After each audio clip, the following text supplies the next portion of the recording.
Hi viewers, welcome to my channel. இன்றைக்கி Sunday vlog தாங்க பார்க்க போகிறோம். இன்றைக்கி ஞாயிற்றுக்கிழமைங்கிறதுனால கொஞ்சம் பசங்கள்லாம் லேட்டாக தான் எழுந்திரிப்பாங்க. நான் கொஞ்சம் சீக்கிரமாக போய் கடையில் போய் சிக்கனும் மட்டனும் வாங்கிட்டு வந்துட்டேன்.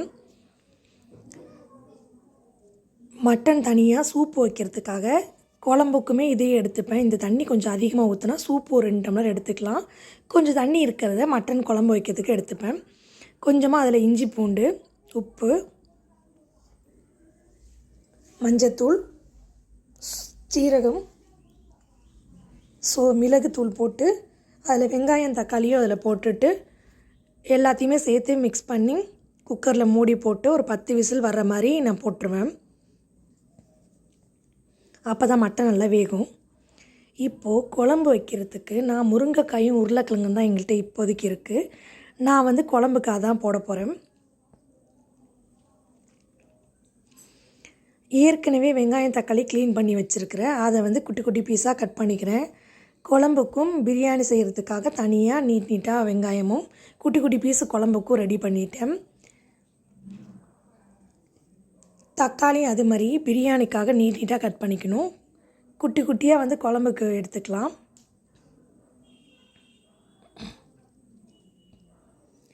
எல்லாத்தையும் இப்போ கட் பண்ணி முடிச்சாச்சுங்க. பச்சை மிளகாய் பிரியாணிக்கு 2 போட்டுக்கிறேன், கொஞ்சம் காரம் அதிகமாக இருக்குங்கிறதுக்காக. அதுக்கு இடையில் ரைஸ் ஊற வச்சிடுறேன் பிரியாணிக்கு. இது சாதம் வடிக்கிற ரைஸ் தான். நான் எப்போதுமே இதில் தான் பிரியாணியாக இருக்கணும், தக்காளி சாதமாக இருக்கட்டும், இதில் தான் செய்வேன். தேங்காய் ஒரு மூடி எடுத்துக்கிட்டேன் குழம்புக்கு. அதை குட்டி குட்டியாக கட் பண்ணிக்கிறேன். அப்போ தான் மிக்சியில் போட்டால் நல்லா மைய அரையும், இல்லைன்னா பல்லாக கிடக்கும்.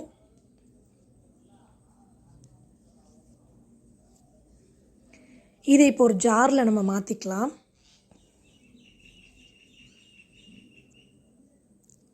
இது கூடவே கொஞ்சமாக கசகசா, ஒரு 4-5 முந்திரி. கசகசா குளிர்ச்சிங்கிறதுனால கொஞ்சம் சேர்த்துக்கலாம். ஆட்டுக்கறி சூடு, அதனால் கசகசா சேர்த்துப்பாங்க. இப்போ அதுக்கு இடையில் ரைத்தா ரெடி பண்ணிடலாம். ரைத்தாவுக்கு வெங்காயம் போட்டுட்டு அதில் கொஞ்சமாக உப்பு, கொஞ்சம் தயிர் போட்டு மிக்ஸ் பண்ணி தனியாக எடுத்து வச்சுக்கலாம். இதுக்கு இடையில் குழம்பு வைக்கிறதுக்கு நான் ஒரு சட்டி போட்டுட்டேன். ஒரு கடாயில் கொஞ்சமாக ஆயில் போட்டுக்கிறேன்.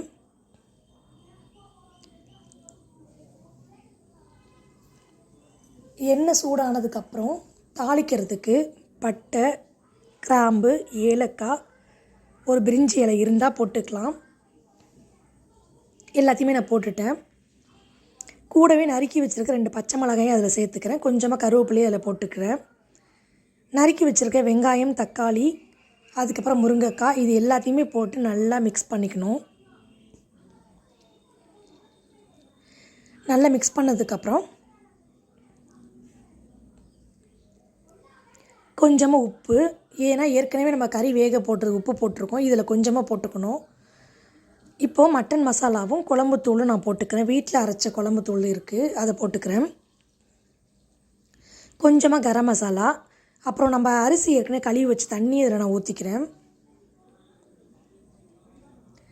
அந்த தண்ணி பத்தாதனால 1 டம்ளர் தண்ணி எக்ஸ்ட்ரா ஊற்றிக்கிறேன். அதையும் மிக்ஸ் பண்ணிவிட்டு நல்லா மிக்ஸ் பண்ணி விடணும். ஏன்னா மசாலா போட்டுருக்கனால கொஞ்சம் அடி பிடிச்சிரும். இதுக்கு இடையில் நம்ம மட்டன் வெந்துருச்சு. இது தண்ணியாக கொஞ்சமாக சூப் எடுத்துக்கிறேன். இப்போதைக்கு நானும் என் சின்ன பையன் தான் வீட்டில் இருக்கோம், அதனால் எங்கள் 2 பேருக்கு மட்டுமே மட்டன் சூப்பு எடுத்துக்கிறேன். மட்டன் சூப்பு என் சின்ன பையனுக்கு ரொம்ப பிடிக்கும், எனக்குமே பிடிக்கும். ஆளுக்கு கொஞ்சம் கொஞ்சம் எடுத்துக்கிறோம். கொஞ்சம் தண்ணி வேணும், இல்லைன்னா மட்டன் குழம்பு நல்லா இருக்காது. எல்லாமே நம்ம எடுத்துட்டோம் அப்படின்னா மட்டன் குழம்பு ரொம்பவே சப்புன்னு இருக்கும். இந்த மட்டன் வேக வச்ச தண்ணி தான் அந்த குழம்புக்கே நல்லது. அப்போ தான் டேஸ்ட்டும் இருக்கும், இல்லைனா மட்டன் குழம்புல ஒன்றுமே இருக்காது. நாங்கள் ஆளுக்கு டம்ளர் சூடாக இருக்கும்போதே குடிச்சிடுறோம். இப்போது உருளைக்கிழங்கு 2 எடுத்துக்கிட்டேன், அதை குட்டி குட்டியாக கட் பண்ணி குழம்புல போட்டுடுறேன். இதுவும் வேகட்டும். அப்புறம் மட்டனும் வேக வச்ச தண்ணி அதில் மிக்ஸ் பண்ணிக்கிறேன். எல்லாத்தையும் ஒரு கிண்டி விட்டுருவோம். அடுத்தது ஒரு குக்கரில் மட்டன் வேக வச்ச அதே குக்கர்லேயே நான் கொஞ்சமாக ஆயில் போட்டு பட்டை, கிராம்பு, பிரிஞ்சி இலை எல்லாத்தையுமே போட்டுக்கிறேன். ஏன்னா பிரியாணி செய்கிறதுக்காக. நறுக்கின வெங்காயம், தக்காளி, பச்சை மிளகாய், கொஞ்சமாக புதினா அதையுமே போட்டு நல்லா மிக்ஸ் பண்ணிக்கணும்.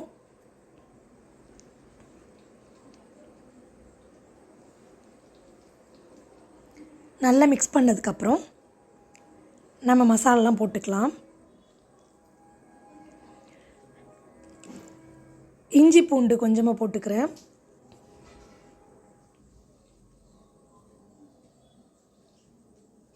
அதையும் போட்டு நல்லா கிண்டிக்கணும். இதுக்கு இடையில மட்டன் வெந்திருக்கா, உருளைக்கிழங்குலாம் போட்டோம் இல்லையா, அதுவும் வெந்திருக்கான்னு பார்த்துப்போம்.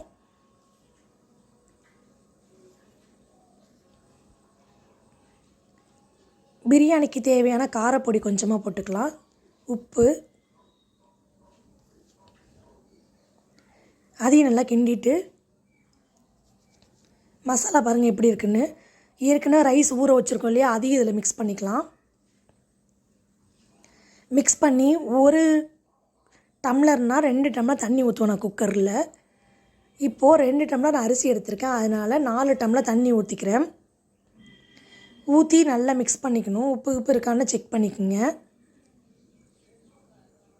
இதில் இப்போ கொஞ்சம் புளிப்புக்காக நான் தயிர் கொஞ்சமாக ஊற்றிக்கிறேன். இது வீட்டில் உர ஊற்றின தயிர் தான். ஏற்கனவே நம்ம குழம்புக்காக தேங்காய் அரைச்சி வச்சுருக்கோம் இல்லையா, அதையும் இந்த குழம்புல ஊற்றிக்கலாம். ஊற்றிட்டு நல்லா மிக்ஸ் பண்ணிவிடுவோம். குழம்பு ரெடி ஆகிடுச்சுங்க.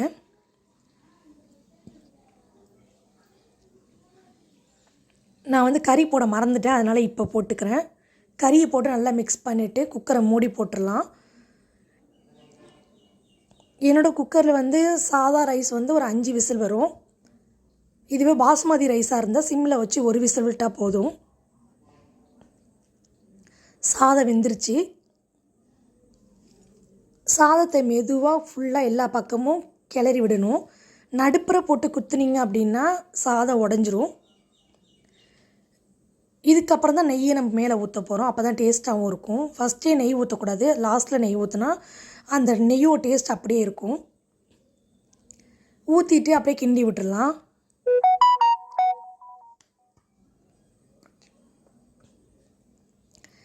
இப்போ என் பையனுக்கு கொஞ்சம் சீக்கிரம் பசிக்கிறதுனால நான் சீக்கிரமாக ஒரு 12, 1 மணிக்கெலாம் நான் சாப்பாடு ரெடி பண்ணிட்டேன். இப்போ அவனுக்கு தான் நான் இப்போ சாப்பாடு வைக்க போகிறேன். கொஞ்சமாக சாதம் எடுத்து அதில் வச்சுக்கிறேன். மட்டன் குழம்பு கொஞ்சமாக அதில் ஊற்றிக்கிறேன்.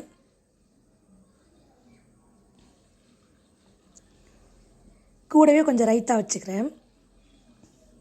அவ்வளோதான் ஃப்ரெண்ட்ஸ், சாப்பாடு ரெடி ஆகிடுச்சு. உங்களுக்கு இந்த வீடியோ பிடிச்சிருந்தா சப்ஸ்கிரைப் பண்ணுங்கள், லைக் பண்ணுங்கள்,